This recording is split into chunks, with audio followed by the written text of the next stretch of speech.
Olá pessoal, estamos aqui mais uma vez para mais uma aula daquelas que você só acompanha aqui no nosso canal, agora no YouTube, né? Na primeira videoaula eu falei para vocês que estávamos no Instagram, mas estamos no YouTube, que fica melhor. Nós vamos fazer, né, toda uma organização dessas aulas e aí você fica com essas aulas para você assistir a hora que você quiser. Então, como você sabe, eu sou o professor Jean e nós vamos falar um pouquinho sobre o número de oxidação, agora a parte 3, para a gente dar uma finalizada nesse conteúdo. Lembrando que acompanhe as nossas aulas e acompanhe o nosso canal, se inscreva no canal no YouTube, para que você fique sabendo nos momentos, inclusive, das lives que nós vamos fazer para resolver algumas questões. Então vamos lá. Vamos relembrar aqui um pouquinho o que nós falamos na aula passada, certo? Veja bem, até a aula passada, o que foi que nós falamos? Sobre o número de oxidação e, de certa forma, uma relação com a distribuição eletrônica, o conceito de número de oxidação, que simplesmente vai ser quando o elemento estabelece uma ligação química, iônica ou covalente, tá certo? E aí, para ele adquirir estabilidade, no caso desses elementos que não são os gases nobres, eles vão precisar ou doar, ou receber, ou compartilhar. Já falei que a gente vai falar sobre esses tipos de ligação um pouco lá na frente. E aí, quando ele estabelece essa ligação, automaticamente eu já não posso mais chamá-lo de átomo. Lembra disso? A gente já tem uma nova espécie química que é chamada de íon, que são os cátions e os ânions. As cargas que aparecem ali nos cátions e ânions é o que eu posso chamar de número de oxidação, pois de certa forma já foi estabelecida uma ligação química, ok? Falei também um pouco sobre a determinação do número de oxidação. Vamos fazer aqui uma ligeira, uma breve revisão sobre isso. Lá na primeira aula eu falei que uma espécie química simples, a exemplo de um átomo, o número de oxidação dele seria zero, porque a quantidade de cargas positivas e negativas são iguais. Então, para qualquer substância simples, eu vou utilizar essa regra. Veja bem, olha, o que é uma substância simples? Primeiro, para quem não se lembra, é uma substância formada por apenas um tipo de elemento químico, ok? Por exemplo, aqui eu tenho nitrogênio e 2 átomos de nitrogênio, beleza? É uma substância simples. Isso daqui é o índice, não interfere, tá? Poderia ser formado por 1 milhão de nitrogênios, mas se só tem um nitrogênio, é uma substância simples, então o seu NOx sempre, obrigatoriamente, vai ser igual a zero. Esse pincel bonito, eu peguei emprestado do rapaz lá da Feira da Prata, de Campina Grande, meu amigo Fausto Trigueiro, professor Zaço aqui também, do cursinho para universitário, ele que gosta dessas coisas cheias de cores, tá? Enfim. O enxofre também vai ter carga igual a zero, veja, independente da quantidade, substância simples. Sódio, no estado sólido é sódio metálico, também NOx igual a zero. Bromo, ele vai aparecer no estado gasoso lá na frente, e aí eu também tenho NOx igual a zero, e o cálcio aqui representando apenas um átomo, NOx igual a zero, porque a soma das cargas vai dar isso. Uma outra coisa bastante interessante é o seguinte: se eu já tenho uma substância que é considerada com desequilíbrio de carga e é uma substância simples, a própria carga já é o seu NOx. Então aqui eu não preciso tirar. O enxofre está dizendo que já tem a sua carga menos 2, que é o seu número de oxidação. Aqui eu tenho um composto com desequilíbrio de carga. Composto por quê? Formado por mais de uma substância. Geralmente, o nitrogênio, o enxofre, tá? Essas substâncias aqui, os halogênios e calcogênios, quando eles não estão à direita, tá, da sua substância aí, eles vão ter NOx variável. Então, geralmente, a gente precisa calcular. Aqui lembra daquela regrinha que eu falei para vocês, que é muito importante? Essa não é a carga do oxigênio, essa é a carga de todo composto. Então, aqui eu teria que cair em uma equação do primeiro grau. Vou transportar isso aqui para baixo, para ficar mais fácil da gente enxergar, tá bom? Qualquer dúvida, se não tiver, deixa um comentário que eu faço ela um pouco maior depois para vocês. Então eu tenho aqui o NO3-, beleza? É de todo o NO3 essa carga, ok? Então o que é que eu vou ter? Eu não sei o NOx do nitrogênio, então eu vou chamar de X, fechou? Mas eu sei que na maioria dos casos, e quando os calcogênios estão à direita do composto, o NOx do oxigênio vai ser menos 2. Eu só tenho um nitrogênio, então X vezes 1, X. Mostrei isso para vocês na aula passada. menos 2 vezes 3, menos 6. Tudo isso é igual, então, ao meu NOx, que é igual a quanto? Menos 1. Veja que é bastante simples, fazendo uma equaçãozinha do primeiro grau, né? X menos 1 mais 6, x vai ser igual, então, a 5. Então, o NOx do nitrogênio aqui seria igual a 5. Perceba isso, que eu sempre vou cair com a equação do primeiro grau. Aqui o caso do NOx do enxofre. Na maioria dos casos, nós já vimos lá, o hidrogênio tem NOx mais 1, o oxigênio tem NOx menos 2. Agora muda um pouco porque eu não tenho desequilíbrio de carga nesse composto. Então, automaticamente aqui, eu vou seguir aquela outra regra. A soma do NOx de um composto tem que dar sempre igual a zero. De novo, vou colocar um x aqui. Caindo em uma equação do primeiro grau, novamente, ó, eu vou multiplicar o índice pela carga. Então, 2 vezes mais 1, deixa eu colocar aqui do ladinho, mais 2, tá? Estou transportando para cá. Aqui eu só tenho 1, então 1 vezes x, x. Olha a regra, a soma das cargas tem que ser sempre igual a zero. 4 vezes menos 2, menos 8. Tudo isso igual a quanto? Zero. Eu caio, então, em uma equação do segundo grau. Fazendo logo essa primeira parte, fica x menos 6 igual a zero, passando o 6 para o outro lado, o 6 vem positivo, então x igual a mais 6. Então, o NOx do enxofre aqui seria, portanto, mais 6. Da mesma forma, vamos proceder aqui nesse composto. Então, o NOx do oxigênio, na maioria dos casos, menos 2, o NOx do hidrogênio mais 1, não sei aqui o NOx do cloro, então coloco sendo como x. Aí o que é que vai ter? Vamos lá mais rápido agora, tá bom? 1 vezes mais 1, mais 1. 1 vezes x, mais x. 4 vezes menos 2, menos 8. Não temos equilíbrio de carga, então a soma tem que ser igual a zero. Opa, é x, né?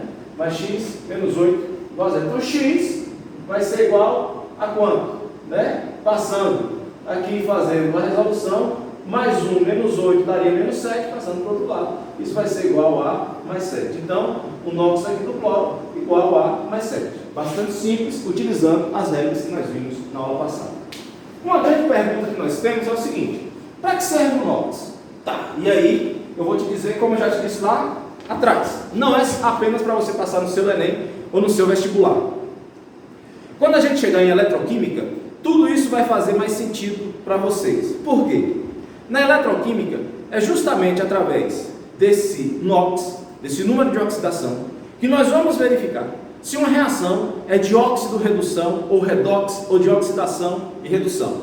Para que a gente precisa verificar tudo isso? Porque na eletroquímica eu tenho dois tipos de reação que estão presentes muito no nosso dia a dia, e a gente vai estudar isso um pouquinho também quando chegarmos em eletroquímica. Uma delas, as reações que acontecem nos geradores químicos de corrente elétrica. Nome bonito isso, né?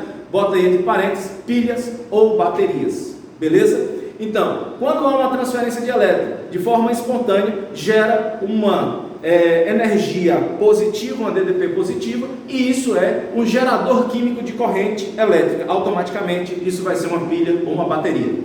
Por exemplo, a maçaneta de uma porta é revestida com um metal que pode ser o níquel, né? É a niquelação chamada. Ali, para você fazer esse revestimento daquela maçaneta, que tem um metal menos nobre dentro dela, e é revestido com um metal mais nobre para ela não sofrer a oxidação, ou seja, se fosse o ferro seria um enferrujamento, eu faço o revestimento desse metal. Para isso eu preciso passar uma corrente elétrica. Nessa reação haverá consumo de corrente, vai haver consumo de energia. A gente diz que a DDP é negativa, estamos falando de uma eletrólise. Então, isso daqui só vai fazer sentido quando a gente começar a estudar eletroquímica. Então, para que serve o NOx? É justamente para isso. Para eu verificar se uma reação é de óxido-redução. Então, o NOx serve para isso. Para eu ver se uma reação é do tipo redox, né? Redução e oxidação. Beleza. E essas reações redox estão mais presentes do que a gente pensa na nossa vida. Então, para isso é que eu preciso determinar o NOx. Em uma reação do tipo redox, eu sempre tenho aquele que sofreu oxidação E sempre tem aquele que sofreu redução. Vamos lá, a partir daqui. Oxidação é quando há perda de elétrons e um aumento da carga.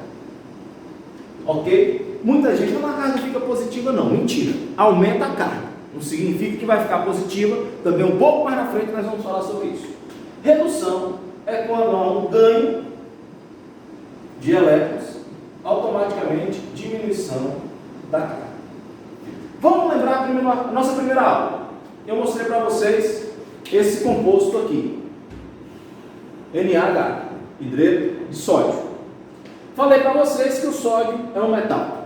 A tendência dele é de fazer o quê? Doar elétron. Vai doar quantos elétrons? 1. Nesse caso, ele aumentou a sua carga para mais 1. Ele era um átomo, 0, doou um elétron, carga negativa, saiu, aumentou então a sua carga positiva, que é o próton que ficou no núcleo, que não pode sair. Já o hidrogênio, menos 1. Nesse caso aqui, eu posso dizer o que aconteceu. O sódio perdeu o elétron? Perdeu. Aumentou a sua carga? Aumentou. Foi para quanto? Mais 1. Então, nesse caso, o sódio sofreu o quê? Oxidação. Perdeu elétrons, com aumento de carga.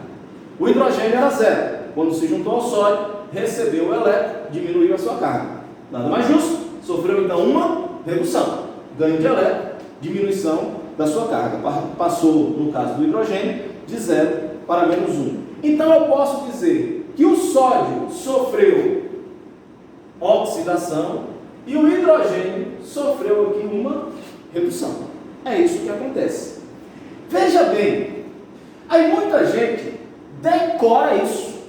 E decorar não é a palavra, né? Hoje em dia, os pedagogos falam nem mais decorar, memoriza. Não é isso que você tem que fazer, você tem que entender o processo.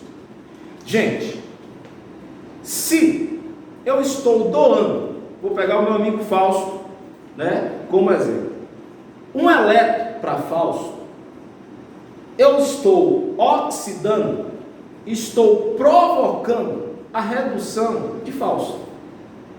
Então, se eu estou provocando a redução, significa que eu sou um agente redutor, tá certo? Não é para decorar, é para você entender. Quem oxida provoca a redução de alguém, então ele é considerado agente redutor.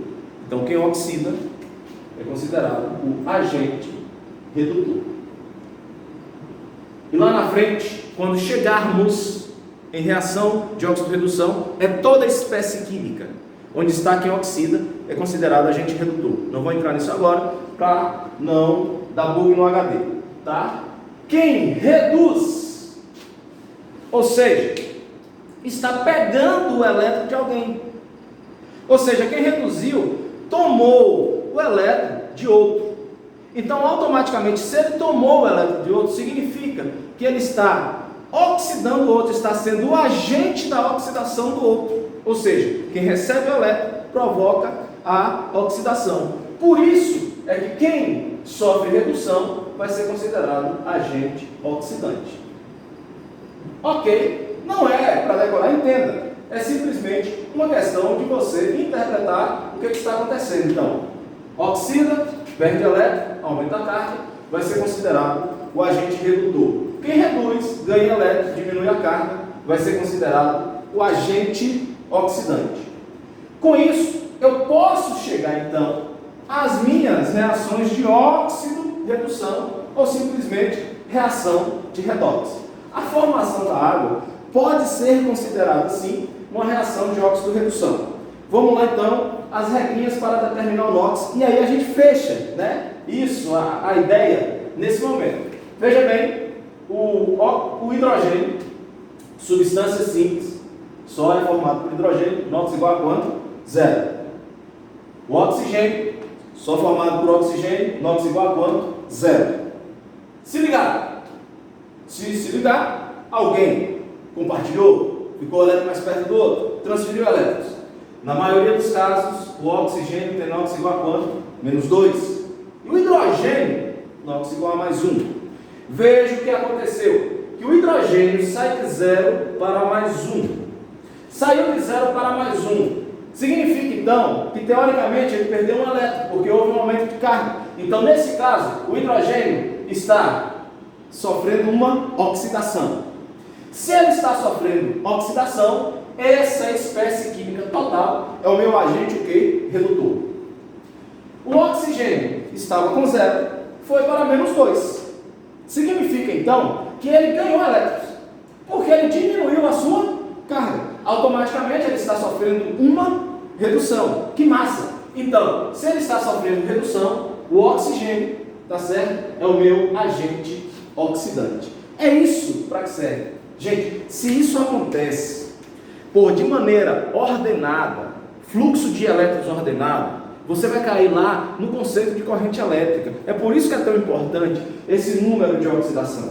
Mas por enquanto, a gente para por aqui, tá certo? E aí, num outro momento, aqui nas nossas aulas, nós vamos falar desse tipo de reação que gera, então, a corrente elétrica. Então, vamos lá. O que foi que nós falamos na nossa aula de hoje?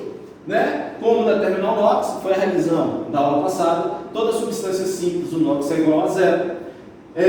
Uma substância, ou melhor dizendo, um elemento químico já, um átomo com desequilíbrio de carga, o seu NOx é a sua própria carga. Uma substância que tem desequilíbrio de carga, eu não igualo a soma a 0, igualo a soma a carga. Todo composto, a soma do seu NOx é igual a 0. Para que a gente faz isso? Para que serve o NOx? Para a gente determinar se o tipo de reação é um tipo de reação redox. O que é uma reação redox? Quando há variação dessas cargas. A exemplo dessa, o hidrogênio saiu de 0 para mais 1, sofreu oxidação. O oxigênio saiu de 0 para menos 2, sofreu redução. Então eu posso dizer que a formação da água é uma reação de óxido-redução. Lembrando o seguinte, que quem sofre oxidação perde elétron, aumenta a sua carga. Quem sofre redução ganha elétron, diminui a sua carga.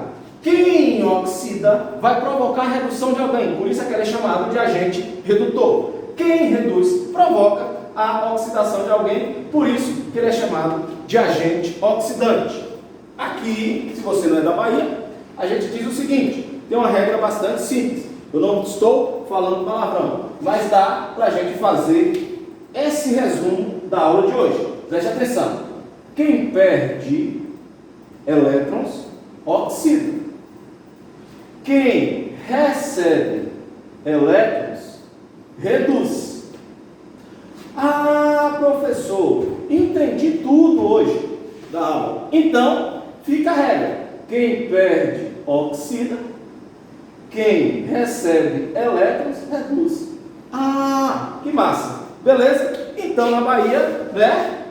O nosso palavrão característico também serve para a gente explicar aí as questões da química. Galera, beijão no coração do professor Jean. Fique ligado porque nós vamos fazer live para vocês tirarem as dúvidas com a gente nesse momento de quarentena. Hashtag quarentena não é férias.